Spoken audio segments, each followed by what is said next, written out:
Welcome back, Will, and in such a short time since the last video. Yeah, we've got quite a lot on, haven't we? We've got a lot of information being uncovered. So we've got another one coming pretty swift on the tails of the last one. So yeah, good. One of the things that we said was we hope that we didn't miss anything, which seems to be the case, that we have missed something that definitely Yeah, needs to be mentioned.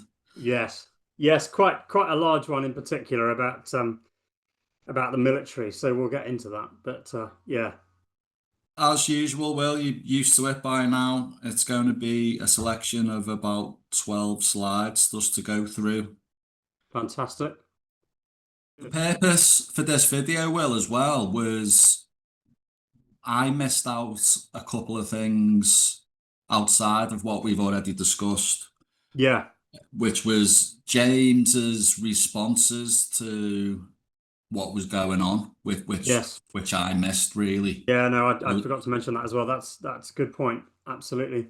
I just wanted to include some of his proclamations. James II proclamation regarding the calling of Parliament, September the 21st, 1688.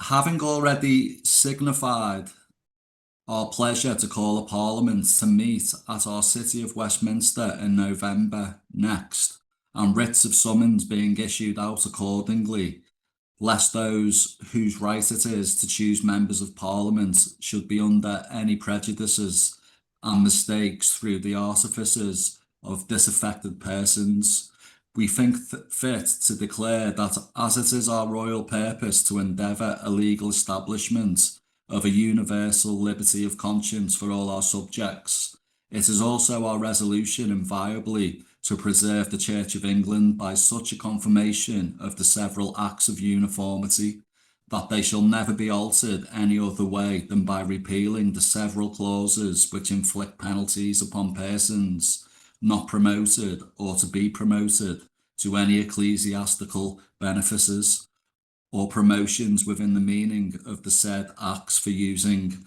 and exercising their religion contrary to the tenor and purpose of the said acts of uniformity, and for the further securing not only the Church of England but the Protestant religion in general, we are willing the Roman Catholics shall remain incapable to be members of the House of Commons, whereby those fears and apprehensions will be removed which many persons have had the legislative authority would be engrossed by them and turned against Protestants. We do likewise assure all our loving subjects that we shall be ready to do everything else for their safety and advantage that becomes a king who will always take care of his people.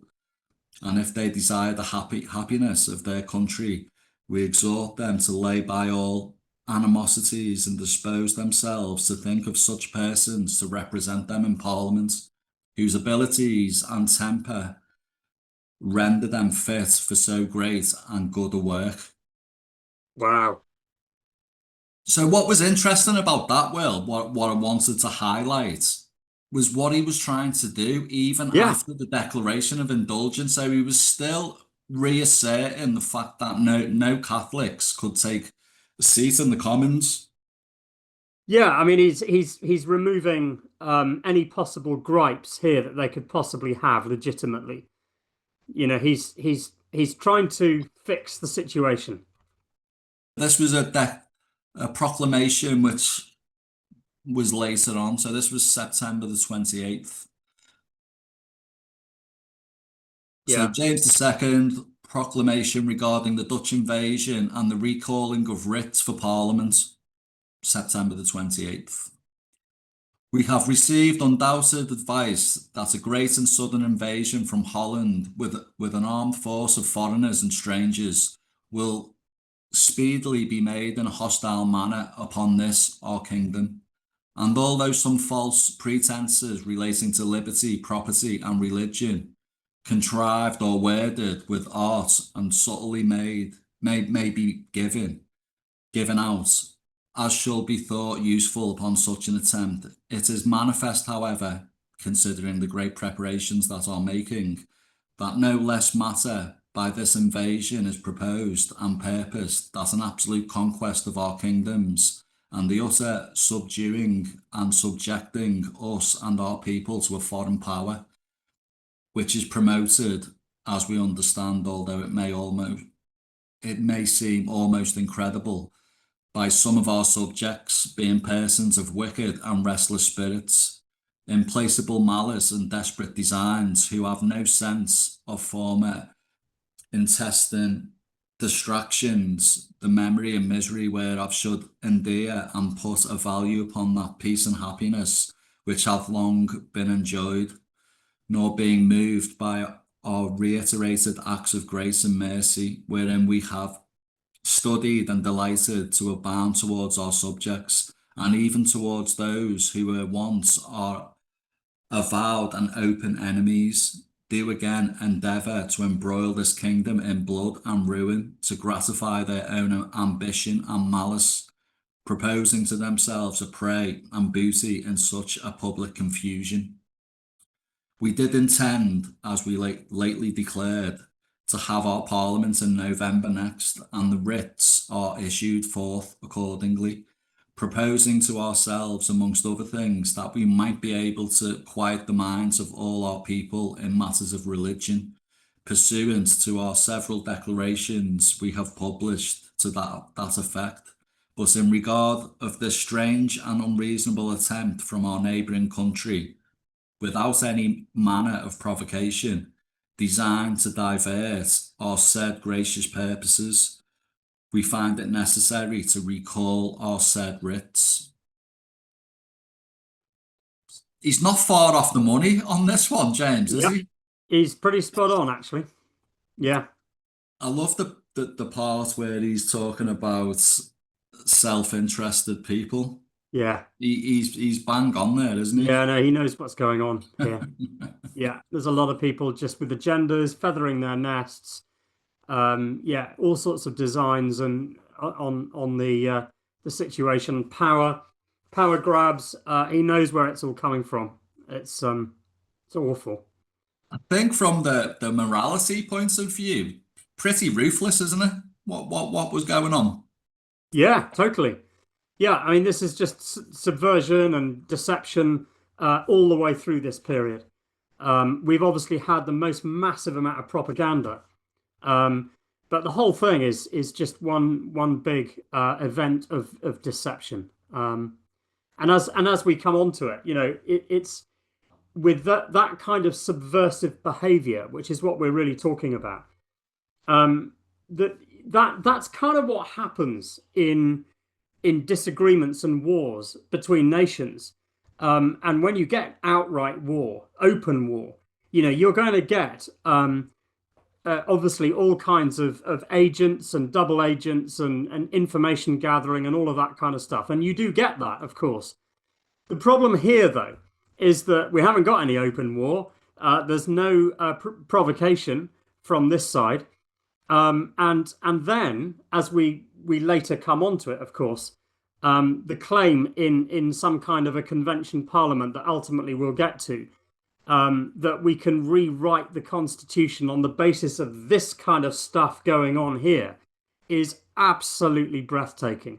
That there's some kind of legitimacy and authority to change the constitutional arrangement of the nation on the basis of this kind of skullduggery is breathtaking. Okay, I thought I'd just mention this briefly. We have already spoke to this, but this was just kind of going through the dates and going through stuff, what was going on chronologically. This came up again. Obviously, it was a meeting of the King's Privy Council, and this was on October the 22nd. And I've just put in brackets, there was over 40 testimonies. There was well over 40. There was probably close to 70. Yeah. And witnesses to legitimise the birth of James Edward Stuart. My lords, I have called you together upon a very extraordinary occasion, but extraordinary diseases must have extraordinary remedies. The malicious endeavours of my enemies have so poisoned the minds of some of my subjects that by the reports I have from all hands, I have reason to believe that very many do not think this son, with which God has blessed me, to be mine, but a supposed child. But I may say that by particular providence, scarce any prince was ever born where there were so many persons present. I have taken this time to have the matter heard and examined here, expecting that the Prince of Orange, with the first eastwardly wind, will invade this kingdom. And as I have often ventured my life for the nation before I came to the crown, so I think myself more obliged to do the same now I am king, and do intend to go in person against him, whereby I may be exposed to accidents, and therefore I thought it necessary to have this now done, in order to satisfy the minds of my subjects, and to prevent this kingdom's being engaged in blood and confusion after my death, desiring to do always what may contribute most to the case and quiet of my subjects, which I have shown by securing to them their liberty of conscience, and the enjoyment of their properties, which I shall always preserve. I have desired the Queen, is that Dowager, Dowager, yeah. to give herself the trouble to come hither to declare what she knows of the birth of my son, and most of the ladies, lords, and other persons who were present are ready here to depose upon oath their knowledge of the matter. So there was way over 40 testimonies, and this was from Kingdom Without a King, because I think is it Richard Bedard? He actually goes through this, and the testimonies are in that book. Yeah, it's a huge number. It's got to be one of the most public births ever, I suspect. Yeah, there were a lot of very credible witnesses, authoritative people in authority who were absolutely firsthand were there. Yeah, it's just, to deny this is just unbelievable, really. It's another huge point to make, though, isn't it? The fact that, we did have a legitimate heir, and it was completely denied by William and Parliament. Yeah, but of course, William sent congratulations to his nephew, didn't he? He did. And then I don't know whether you're going to go into that, but that's the whole business about how the those that invited that wrote the invitation then suggested to William that he might have damaged his claim by actually doing the right thing and congratulating James on the birth of his son. They're basically saying, "Oh, hang on a sec, we wanted to use that." But yeah, I think he was told, wasn't he, beforehand, to hold back on any congratulations. I think that's when where William and Mary started pulling prayers from the chapel. Yes, and stuff like that. Yeah. But what I wanted to point at was the fact that he wanted to get this kind of stuff done, and legitimately, and have this conversation, because totally, he had every intention of going to battle with William. So it was like saying, look, if something happens to me on the battlefield and I die, this is, written. We've had this conversation type thing. So again, it comes back to the whole illusion that James was either a coward or a wimp, or he was trying to run away. That wasn't the case. And from what I've read, he was more than ready to lead his troops on the battlefield. Oh, completely. Yeah, absolutely. He was highly respected by his soldiers. Yeah, totally. I mean, he's a military man, no question. What I missed, Will, from the last one was when James started releasing proclamations and answering the declaration, the first declaration, William issued a second declaration. I'm not sure whether this is all of it, but it's certainly the gist of it. After we had prepared and printed our declaration, we have understood that the subverters of the religion and laws of these kingdoms, hearing of our preparations to assist the people against them, have begun to retract some of the arbitrary and despotic powers that they have assumed, and vacate some of their unjust judgments and decrees. The sense of their guilt and the distinct of their force have induced them to offer into the city of London some seeming relief from their great oppressions, hoping thereby to deceive the people and divert them from demanding a secure re-establishment of their religion and their laws under the shelter of our arms. They do also give out that we intend to conquer and enslave the nation, and therefore it is that we have thought fit to add a few words to our declaration. We are confident that no person can have so hard thoughts of us as to imagine that we have any other design in this undertaking than to procure a settlement of the religion and of the liberties and properties of the subjects, upon so sure a foundation that there may be no danger of the nations relapsing into the like miseries at any time hereafter.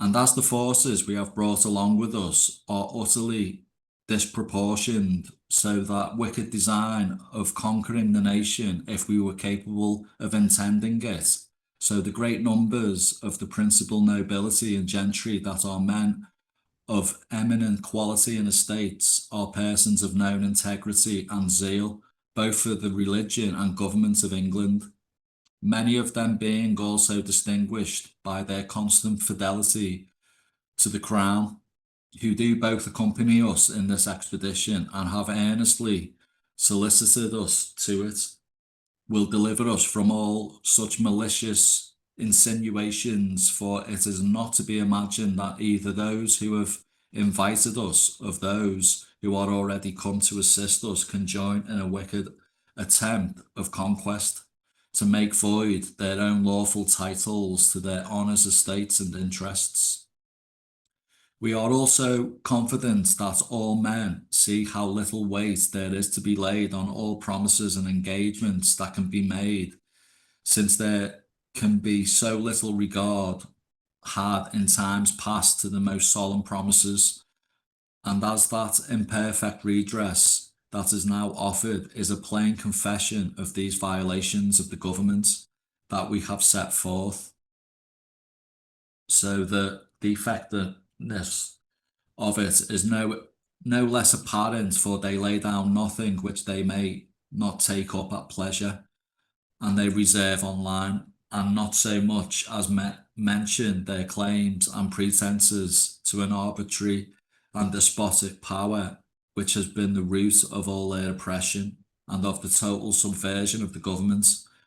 And it is plain that there can be no redress nor remedy offered but in Parliament by a declaration of the rights of the subject that have been invaded, and not by pretended acts of grace to which the extremity of their affairs has driven them. Therefore it is that we have thought fit to declare that we will refer all to a free assembly of the nations in a lawful Parliament. And that was the second declaration. I found it amusing, to be honest, that he was saying that, the gentry and the people that joined him on this mission were men of integrity. Yeah. If anything, it was the complete opposite, wasn't it? Yes, completely. Yeah. Yeah. Yeah, there's just so much trickery going on here that yeah, to claim integrity is breathtaking, really. But yeah, it's a lot of text to get through, isn't it? It's It is. and the language from this time as well. Oh dear, these compound sentences as well. It's just like so it's yeah. Yeah, it does. I think it just needed to be brought up because obviously there was his first declaration, this second declaration, and obviously the forgery or the supposed forgery of the Yes. third declaration. But what was important for me was the fact that he was trying to get the people of England to support him, Right. Yeah, no, which absolutely. in effect he was kind of encouraging them to commit treason. Yes. Yeah, absolutely. Yeah. And they weren't with him generally. I mean, the political feeling at the time, without necessarily sharing, we don't need to do that, but um, I'll show when I'm speaking on the army a little bit later. I'll show the book in particular that I've been using this week actually, but it's John Childs' The Army, James II, and the Glorious Revolution. I'll show it later, but the political feeling at the time is quite a good quote here. Englishmen had no love for the Dutch, and just as there was no positive movement against James in the summer and autumn of 1688, so there was no important swell of opinion in favour of William's intervention.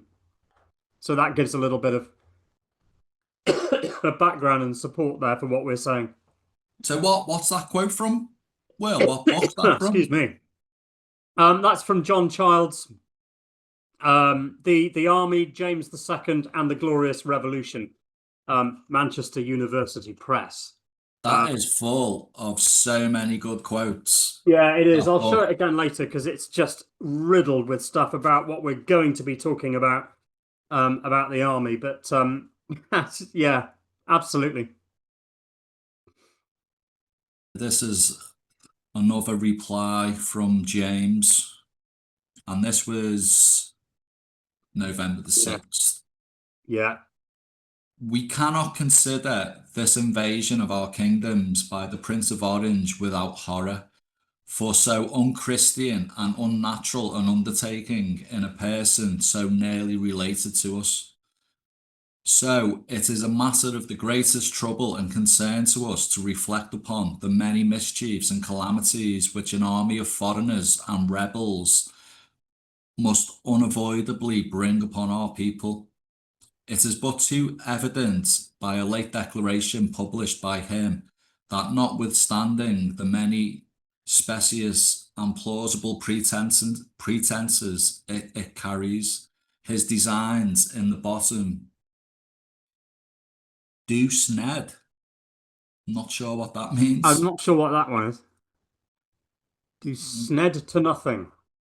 To nothing less than absolute usurping of our crown and royal authority, as many fully appear by his assuming to himself in the said declaration the regal style, requiring the peers of the realm, both spiritual and temporal, and all other persons of all degrees to obey and assist him in the execution of his designs, a prerogative inseparable from the imperial crown of this realm, and for a more undeniable proof of his immoderate ambition, and which nothing can satisfy but the immediate possession of the crown itself, he calls in question the legitimacy of the Prince of Wales, our son and heir apparent, though by the providence of God there were present at this birth so many witnesses of unquestionable credit, as if it seemed to have been the particular care of heaven on purpose to disappoint so wicked and unparalleled an attempt. And in order to the effecting of his ambitious designs, he seemed desirous in the close of his declaration to submit all to the determination of it a free parliament, hoping thereby to ingratiate himself with our people, though nothing is more evident that a parliament cannot be free so long as there is an army of foreigners in the heart of our kingdoms. So that in truth, he himself is the sole obstructor of such a free parliament. I've got to hand it to James, to be honest. Well, He's nailed it, hasn't he, really? he's so on it. Yeah, totally. I mean, you can't really challenge that, to be No. fair. And I'm a little bit surprised that there wasn't such a big deal made by the people. Maybe there was, That but word to sned to nothing means to trim or prune. okay. Is that Old English? Yeah, I think it's just some of the vocabulary from the time. Right. Scottish English or Northern English. I didn't know that word, so that's interesting. You learn all sorts on our history. So Brilliant. SNED. I'll remember that. I might just incorporate that into my own Yeah. writing. Yeah, that's the challenge for the viewers to use SNED at some point within the next week. Your Yeah. regular conversations with people. There you go. This was when James was petitioned over a free parliament. This was just before, well, it was days before he was going to go to Salisbury. Yeah. So he was under quite a lot of pressure. Oh yeah. By this point, think things were well. The things that were unraveling, we'll talk about shortly, because that's what the pressure was that he was under. The things that we're going to be revealing in a moment, aren't they? But yeah, it was getting bad at this point. This is a petition for a free parliament, and it was on the 17th of November, 1688. The humble petition of the Lord spiritual and temporal, whose names are subscribed. May it please your majesty, we your majesty's most loyal subjects, in a deep sense of the miseries of a war now breaking forth in the bowels of this your kingdom, and of the danger to which your majesty's sacred person is thereby like to be exposed, and also of the distractions of your people, by reason of their present grievances, do think ourselves bound in conscience of the duty we owe to God and our holy religion, to your majesty and our country, most humbly to offer to your majesty that in our opinion the only visible way to preserve your majesty and this your kingdom would be the calling of a parliament, regular and free in all its circumstances. We therefore do most earnestly beseech your majesty that you would be graciously pleased with all speed to call such a parliament, wherein we shall be most ready to promote such councils and resolutions of peace and settlements in church and state, as many conduce to your majesty's honour and safety, and to the quieting the minds of your people. We do likewise humbly beseech your majesty in the meantime to use such means for the preventing the effusion of Christian blood, as to your majesty shall soon most meet, and your petitioners shall even pray, shall ever pray, etc. So that was the petition. I won't go Yeah. into who signed it. There was about 20 signatures. Yeah. But James's response was just short and sweet. My Yeah. lords, what you ask of me, I most passionately desire, and I promise you, upon the faith of a king, that I will have a parliament, and such a one as you ask for, as soon as ever the Prince of Orange has quitted this realm. For how is it possible a parliament should be free in all its circumstances, as you petition for, whilst an enemy is in the kingdom and can make a return of near 100 voices? Right. Can't You have a free know, parliament in the current situation. It's just not. It's ridiculous. we're about to be invaded. You Yeah. know, Yeah. it's just ridiculous to think. Yeah. James eventually did make his way to Salisbury on the 19th of November. By the time James arrived at Salisbury, army desertions had already started to happen. Plenty of eyewitnesses and personal accounts suggest that James II was an ill man and on the verge of a mental and physical breakdown. He was in no fit state to lead an army. On the 21st, he was invited to Warminster to inspect his most advanced regiments, but on the day suffered severe bleeding from the nose and mouth that some have assumed were psychosomatic. It took 3 days for him to recover, and at this point, his leading commander, who arranged the visit to Warminster, John Churchill, had defected, with many more following suit. On the 23rd of November, James met with his war council, and although not all involved agreed, it was decided that the army would retreat to Reading. James believed his visit to Warminster was a plan for his own capture. Yeah, So interesting. that I don't think there's any such evidence to suggest that that was a plan, but it's possible. It's certainly worth mentioning because John Churchill was the guy who invited him to the front line to Yeah, inspect his most advanced forces, yeah. closest to William of Orange, and the guy who also defected Also days defected. later. Yeah. Um, yeah, no, it was a whole stream of them, wasn't it? But they'd already started by this point. Absolutely. Right, this is the important bit, isn't it? This is the juicy information. So what I started getting into, Will, was I think it was I don't know whether it was Spec or it was someone else. It might have been someone else. It might have been Kenyan, I'm not sure. But he did an article on an Orangist conspiracy in the army. And obviously Yes. it led me, I'd already read parts of that John Childs book, but I hadn't gone into it deeply enough. So I'd missed it myself, to be fair. Yeah. Yeah, well, yes, I'd completely missed it. Even though you'd picked up on the subject. But yeah, so when you mentioned it, I decided to get a copy of this book, which, and you've been reading other sources as well. As I said earlier, this is John Childs, The Army, James II and the Glorious Revolution. And the whole of a chapter is chapter 6 actually, is the conspiracy in the army, and that's Brilliant. what we're getting onto here. And it's just breathtaking. It's absolutely staggering.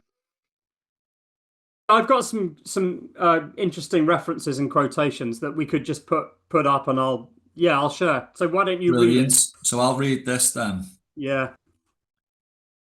So just to give the viewers a bit of a explanation on what it's about, it's three secret groups that did really infiltrate the army from within. Hmm. We had the Treason Club, the Tangerines, and the Association of Protestant Officers. The Treason Club. This group was put together to orchestrate a collapse of James's armed and naval forces from within. The Treason Club held meetings at the Rose Tavern in Covent Garden to formulate plans that would destroy morale, challenge loyalty, and ultimately create an environment for desertions to take place within the English army. Every effort was made to persuade military personnel to abandon James. Most of its members were army officers or soldiers, a tightly knit group associated with the exclusionist campaign and Monmouth. Also had links with the United Providences. The Tangerines, a mixed group of both army and navy officers who had all served together in Tangier. Some members were also part of the Treason Club, which formed a useful bridge between both organisations. Its members also had links to Holland and the Anglo-Dutch Brigade. When Tangier was evacuated in 1684, most returned to England and key positions within the officer corps in charge of their own regiments. They shared a dislike for Lord Dartmouth, who had supervised the evacuation of Tangier. Arthur Herbert, who was a Tangerine, was also dismissed by James and was replaced by Lord Dartmouth as commander of the English fleet. Herbert delivered the letter of invitation to William and became commander of the invasion fleet. And last but not least, the Association of Protestant Officers used the Hounslow Heath Army training summer camps to spread rumours of a Protestant purge in favour of Catholic officers. Thomas Langston, who was already a member of the Treason Club and the Tangerines, used Hounslow Heath as a breeding ground for caballing. James II did conduct a survey within the Earl of Lichfield's foot regiment to gauge the number of officers and men who were in favour of the repeal of the Test Acts and penal laws. This was the perfect start point for Langston to start recruiting men for his scheme to bring down James's army. Langston told wild stories that appear to have been widely accepted. Yes, interesting, and that's quite a bit of bit of detail that you've already covered, actually. And I think rather than go into too much more of that detail, a lot of the quotations that I was going to read out were just simply going to sort of back that up, really, and just and to hear Well, another voice from a book from someone who's done some proper research into this. Okay, so I'll just read before I share. I'll just read this out actually, because I haven't got this one in text form. But just as a quick commentary on the Treason Club and the Tangerines, John Childs says this: exactly when the Treason Club and the Tangerines first turned their attention to conspiracy is impossible to say.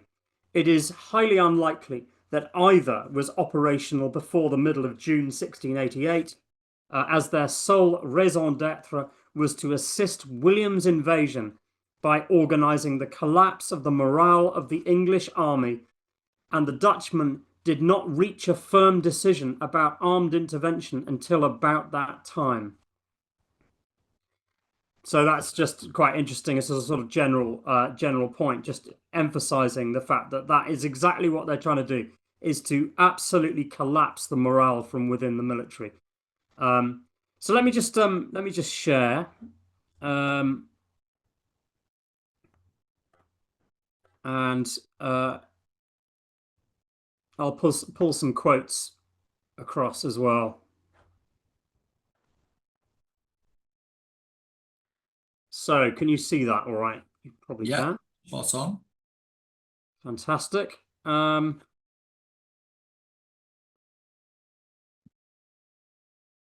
Okay, so let's start with just a sort of some summary and things like that, really, just so that we can see what's going on here. So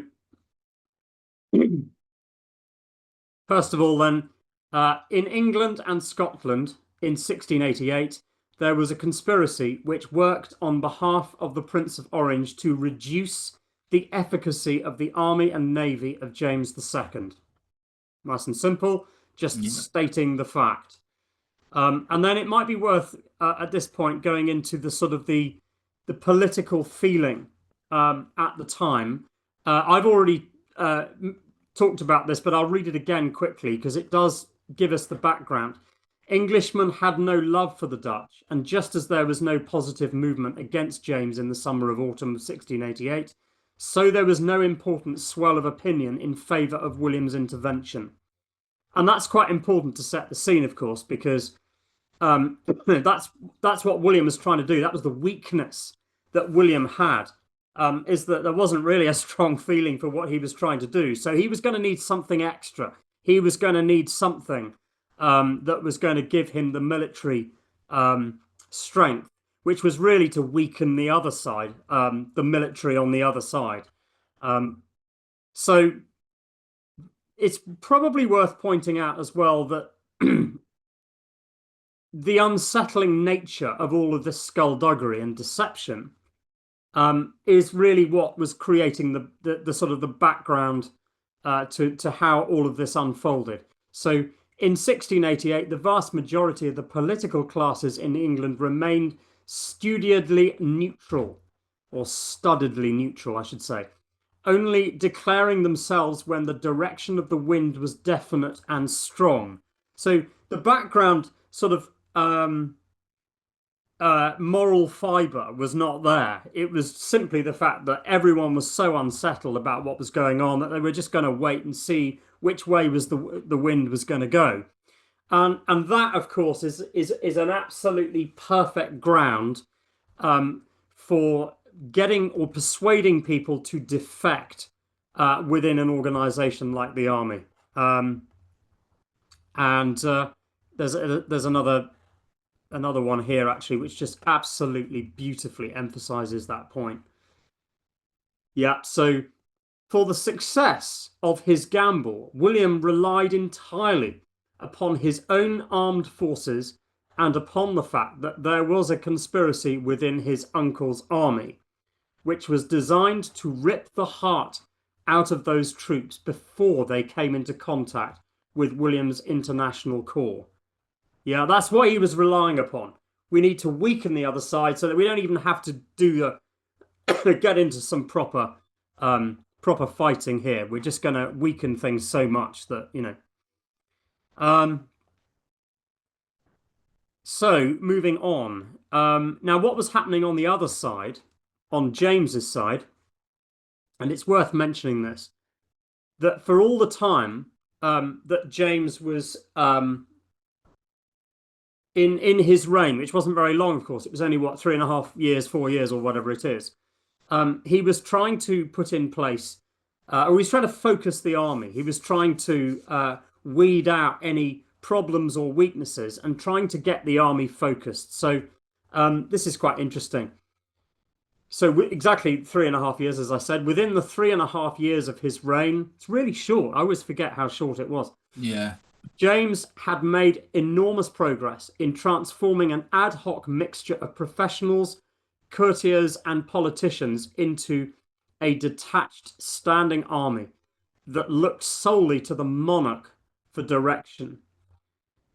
But the bouts of purging that were necessary for the success of this operation resulted in a handful of officers either holding personal grudges against their king or fearing for their careers. Okay, so this is a little bit about what, you know, the causes of what was the situation that came about that caused the weakness and the lack of loyalty in the army officers, because it's worth mentioning at that point, and if we haven't said it already, that this conspiracy, yeah, you had it on the slide, was really quite shallow. It wasn't all the whole army. It wasn't the soldiers themselves, the rank and file. It was a few officers who, as we said, as is showing there, were bearing grudges in some way or fearing for their careers. And at that point, it's probably worth just putting this one up, because this further explains then why they were so unable to be loyal to their country and their king, these officers. And it's for this reason. To an extent, the defection of a few English officers to William fitted into the accepted military mores of the age. European army officers tended to be professional soldiers in the first instance, with patriotism taking second place, and many were prepared to serve any state which offered them lucrative employment, prospects of promotion, and reasonable security of tenure. So you can see that that's where the weakness is, right? Many of the officers were not first and foremost loyal to their country, loyal to their king. The people were, the broad mass of people, obviously the population, and also the rank and file soldiers. But we've got a bit of a problem here to do with the professionalism of army officers, and that would be why. Yeah, because a lot of definitely seasoned officers fought under many flags, didn't they? Yeah, absolutely. They were all over the continent. We're fighting for different nations. Yeah, I mean, I could. There's plenty more on that very subject, actually, of how. Where is it? Here. The common denominator of these professional soldiers was that none of them enjoyed sufficient financial security to enable them to forfeit his military commission. So this is the ones that let him down.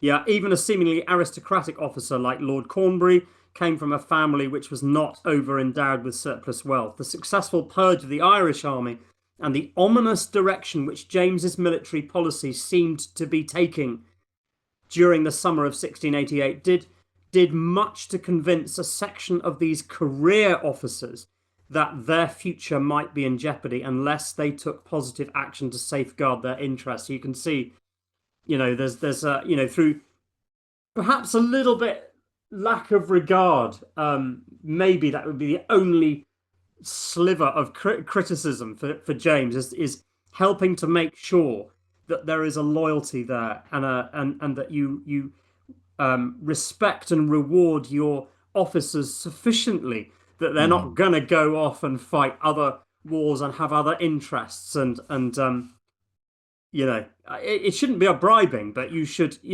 engender within all your officers an absolute kind of loyalty and love for their nation. I mean, it's astounding that they didn't enough, really. I mean, that's where their families live, for crying out loud, Yeah. But that's quite interesting. I think that it shows that and demonstrates that. Now, against all of that, or behind all of that, you've also got it might be worth just going into the sort of origins and nature of the conspiracy a little bit more. Can I just ask you one question, Will, before you move to Yeah, that? yeah. Do you think, I don't want you to lose your train of thought, obviously, No, with it's whatever fine. you've got planned. But what I was thinking, do you think James may have made a mistake kind of politicizing the army a little bit with what he was doing with with certain regiments, seeing Yeah, if they would support the repeal of the Test Acts? Because that's kind of where the basis of the, not the whole conspiracy, but the rumors that was certainly planted in the army that they were going to be replaced by Catholics who would support the repeal of the Test Acts. yes, absolutely. And actually, you can probably, off the cuff, you can probably speak on that better than me. Actually, I've got some sections here: religion in the army, and there was the Portsmouth episode, I think, wasn't it? I'm just trying to remember exactly what the details are. I could read a bit, actually. The Portsmouth episode does raise the importance of the question of religion in the army.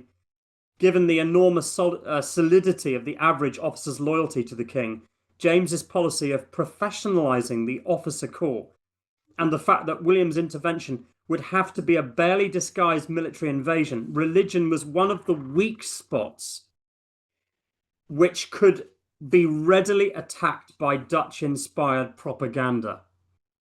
Yeah, so that's kind of commenting on what you've just said, but it's not really giving enough detail. What I was thinking, and from certain passages that I read in certain books, was what he did with that regiment Yeah, kind of sparked, it played into the hands of the conspirators, to be totally it fair, did. because it allowed them, by them actions alone, to back up them statements, to say, Yeah, and you John know, Childs in this actually says that it wasn't a repeated set of mistakes on James's part.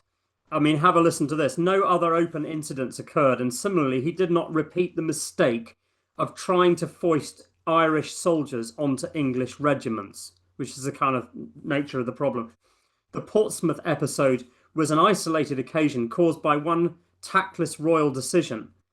And although it clearly showed that professionalism in officers did not yet mean total obedience to the royal will, it does not seem to have been connected with the conspiracy in the army. So that's quite interesting. So it was not directly connected to the conspiracy itself, but it was laying the foundation, if you like, for a bit of grudge and a bit of suspicion, and you know, yeah. So that's quite interesting.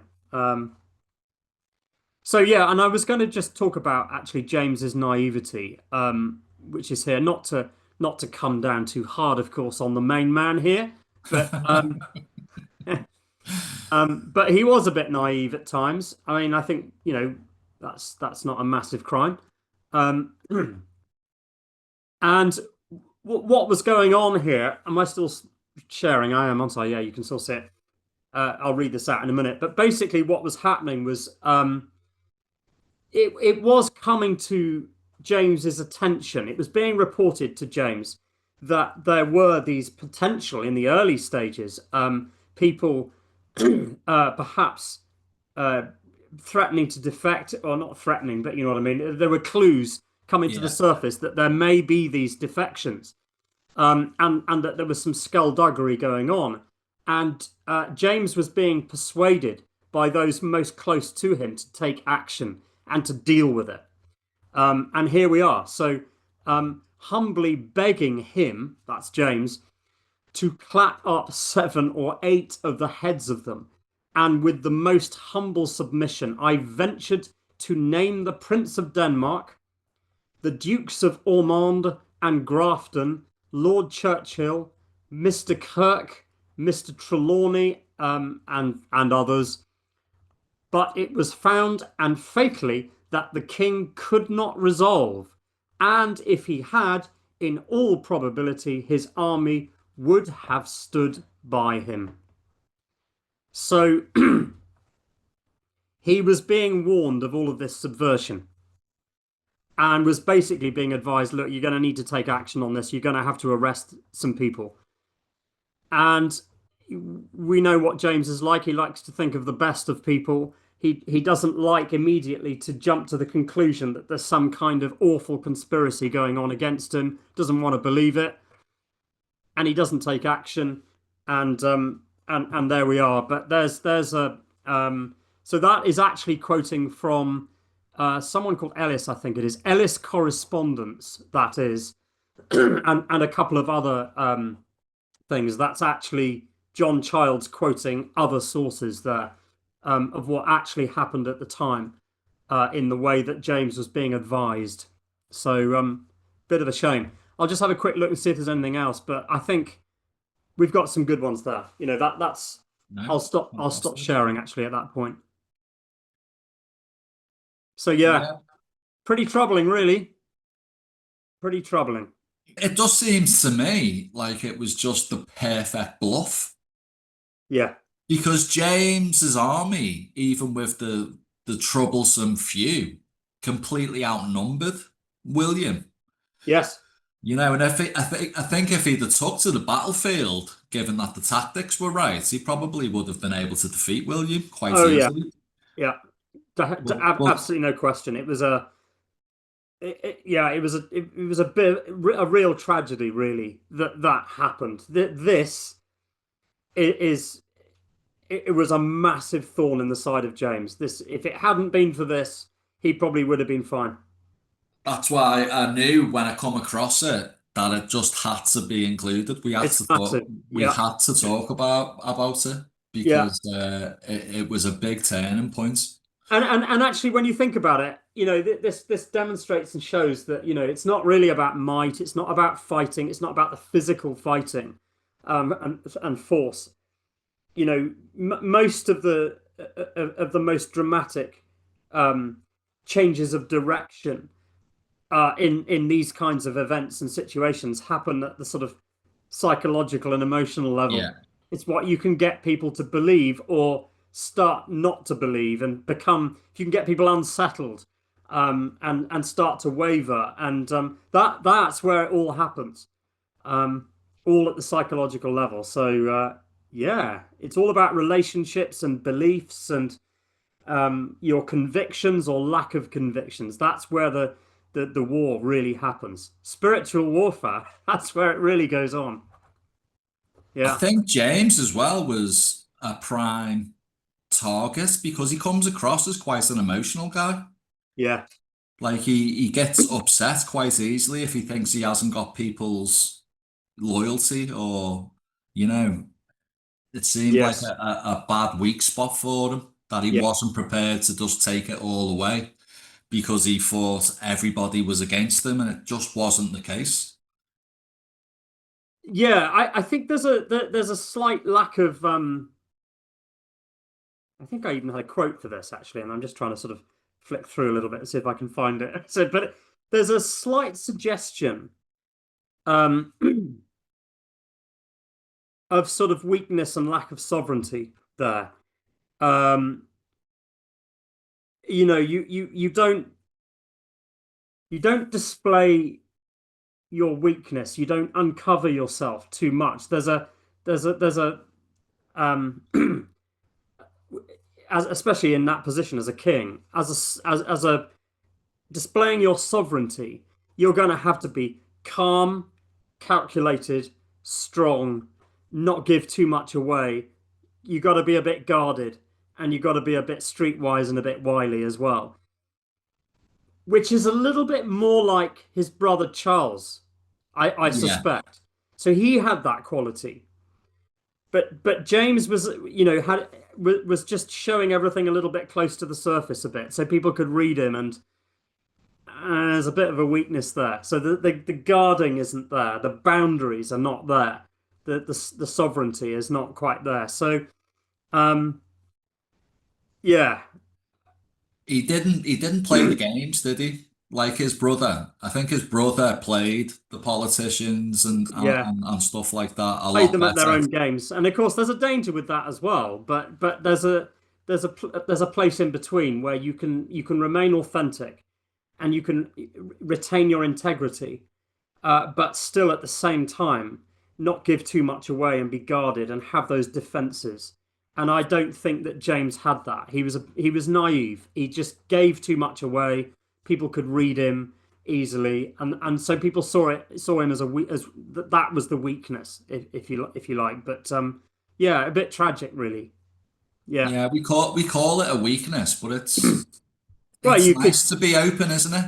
In Yeah, them yeah, it is. situations, it is, but it's I nice think a to be an leader. open book and to be honest and to try and be, Yeah, I think a strong and it's the sort of strong masculine containment principle is that it's not about showing your feelings too much. Actually, you mustn't bring that too much to the surface. What you're there to do is to be is somebody of integrity, but to be strong yeah, and not calculating is the wrong word, but you've got to be smart, you know. yeah. And he just didn't quite have that. So yeah, it's interesting. Yeah. These are my couple of quotes on the Oh yeah. situation with the army, Yeah. Ungrateful daughters. which is a good book, Will. You should read it. I've read this book, and it's because Yeah. I was really keen on it because it was so different. It was from a family point of view as well. Yeah. So Uh, this is Maureen Waller, is it? yeah, it's Is it a very good. particularly big book? Is it not?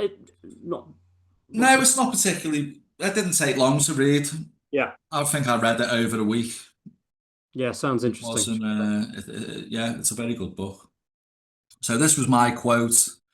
There were indeed conspirators working against James in the army. The members of the Treason Club, a loose collection of young Whig army officers who had been followers of Monmouth, met at the Rose Tavern in Russell Street, Covent Garden. Then there was the Tangier Group, composed of officers who had served in the garrison there, including Lieutenant General John Churchill, Colonels Percy Kirk and Charles Trelawney. Thomas Langston was a member of both the Treason Club and the Tangier Group and provided a useful link between the two. James had tried to create an army to serve him impartially, one that would be above politics, but he himself introduced politics into it when he conducted a survey in Lord Lichfield's regiment as to who would support the repeal of the Test Acts and penal laws. It was easy then for Thomas Langston to start a rumour that James was intending to evict all Protestant officers. The third group opposed to James, the Association of Protestant Officers, therefore came into being, determined to preserve their interests. Yeah. So that underlines the religious issue again in the army. And it also touches on what the good point that you made about, it was a living for these people as well, Yeah. wasn't it? Like Yeah. above just being patriotic, Yeah. So the thought of being threatened with their positions was a big thing. Yes. Yeah. So 2 points to mention here. Fun fact first, the Rose Tavern was actually a brothel. So nice place to meet. Very, very appropriate for the conspirators. I think all the actors and politicians and Yes. uh, Yeah. Is it high still, rollers met. I'm sure there's something equivalent in its place now. The other thing I wanted to mention, which I think I've spoke to you before about, was Sonberg. What he said about Churchill. So he Oh was yeah. explaining, and this was where all the, William not trusting anybody came Yes. from, because although it was normal to fight for under different flags, it wasn't normal to, like, mid-season or during battle or just before a battle desert then. Yeah. And he was absolutely amazed at how easy these head officers, like generals, we're talking about generals here, Yeah. deserted, and how easily they deserted. And this is why a lot of them were left in the back when it came to the battles, because they couldn't be trusted. Yeah. So William himself didn't trust the very people who came over to him to help them because Unbelievable. he recognized their slipperiness, Yeah, which is quite a moral lesson, really, isn't it? That yeah. if you're going to encourage people to kind of um, shift and stab people in the back and come over to your cause, you are then not trustworthy. And so No, it doesn't do you any good either. So it's an important one. That it's interesting. this was my second quote. So this is talking about, I don't know if you remember, Will, William's cousin. He was like I think he was like an ambassador for him, to James. I think he visited Oh England quite yes, regular. He was the yeah, one who went to Mary Beatrice and James to yeah. offer congratulations and stuff on William's behalf. Incredibly, the Count was allowed to remain in England for over a month, coordinating, planning, assessing the political situation, and studying James's own military and naval preparations. The king actually took him to see the army in its summer camp at Hounslow. When Mr. Zulestein goes back, he will give you an account of them. This is James talking about Yeah. the army. He wrote to William. He would have been stunned to hear the Dutchman's report on the Association of Protestant Officers, newly formed about this time at Hounslow, among the crack cavalry and foot guard regiments stationed in or near London.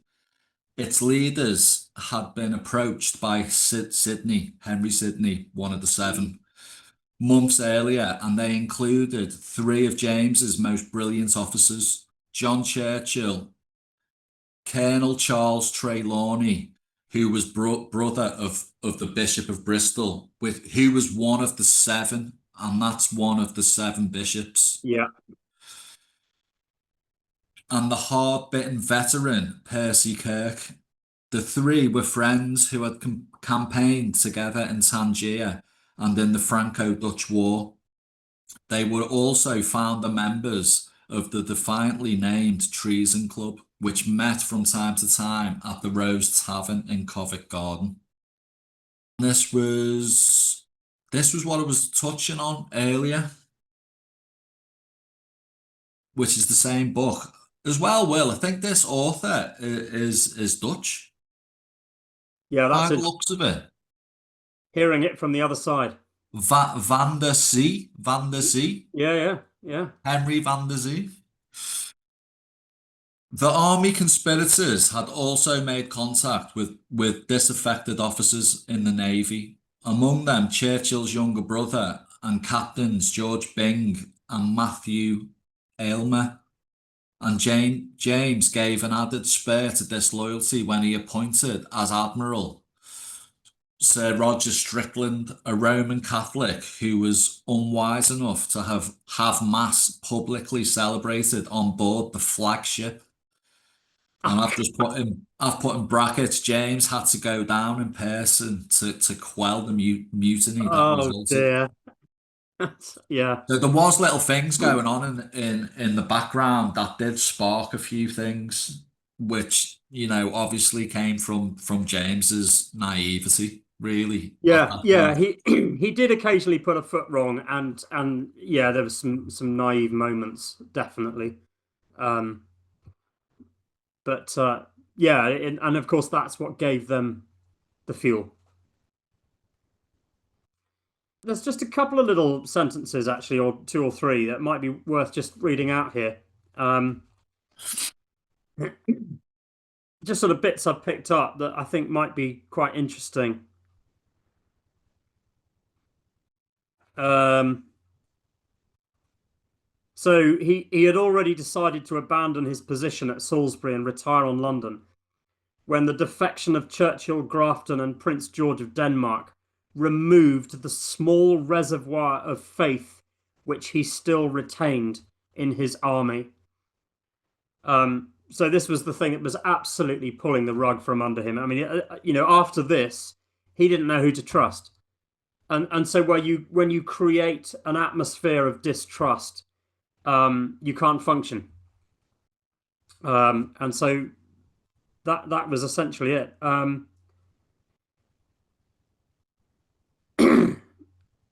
I think it was good just to fill in that void of what we've already spoke about up to this point, because that obviously what we'd found with the army and the conspiracy had to be included. Yeah, This is James's letter to Feversham, because what happened was, on the strength of this letter, he didn't put up any fight and he disbanded the army. yes, So once James had sent that letter, once he'd received that, he sent a letter to William of Orange. So it was just them two letters. I'll just read it out quickly. We don't need to talk about it. It was just for the viewers if they wanted sure. to know Yeah, what yeah, was go for said. it. Yeah, Things being come to that extremity that I have been forced to send away the Queen and my son, the Prince of Wales, that they might not fall into my enemies' hands, which they must have done if they had stayed. I am obliged to do the same thing and to endeavour to secure myself the best I can, in the hopes it will please God, out of his infinite mercy to this unhappy nation, to touch their hearts again with true loyalty and honour. If I could have relied on all my troops, I might not have been put to the extremity I am in, and would at least have had one blow for it. But though I know there are many loyal and brave men amongst you, both officers and soldiers, yet you know that both you and several of the general officers and men of the army told me it was no ways advisable for me to venture myself at their head, or to think to fight the Prince of Orange with them. And now there remains only for me to thank you and all those both officers and soldiers who have stuck to me and been truly loyal. I hope you still retain the same fidelity to me, and though I do not expect you should expose yourselves by resisting a foreign army and a poisoned nation, yet I hope your former principles are so enrooted in you that you will keep yourselves free from associations and such pernicious things. Time presses, so that I can say no more. That was a letter from James to Feversham. So yeah, James sent that letter. Feversham obviously read it, received it. He wrote to William of Orange. Sir, having received this morning a letter from His Majesty with the unfortunate news of his resolution to go out of England, and that he is actually gone, I thought myself obliged, being at the head of his army, having received His Majesty's order to make no opposition against anybody, to let your Highness know, with the advice of the officers here, so soon as it was possible, to hinder the misfortune of effusion of blood, I have ordered already to that purpose all the troops that are under my command, which shall be the last order they shall receive.